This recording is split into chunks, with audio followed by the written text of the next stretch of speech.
अहिले त आफ्नै गाउँ जस्तो लाग्ने क्या अब गाउँघरतिर घुमिरहेको जस्तो लाग्ने अब यो ठाउँहरूको अब कहाँनिर के छ सबै याद भइसक्यो त्यस रमाइलो लाग्छ केटाकेटीको काम छोड्ने मन त थिएन अब पैसा आफ्नो देशको स्थितिले गर्दाखेरि अब विदेशिनु पऱ्यो अब अर्को भने हामीलाई भने आफ्नै भन्नुपर्ने स्थितिमा छ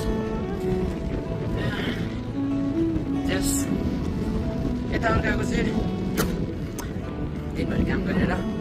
10 महिना भयो नि खर्च पुग्ने त्यो चाहिँ जे जस्तो काम गरे पनि पुग्ने क्या अब हाम्रो नेपालमा त्यस्तो छैन नि त अब महँगियो अब यहाँ लगभग यहाँ र नेपालको महँगी उस्तै हुन्छ अब त्यहाँको तलब भनेको बेसी थियो अब कति हुन्छ भन्ने अब त्यो पनि काम पाउँदैन अब यहाँ त जस्तो काम गर्ने मान्छेले पनि लगभग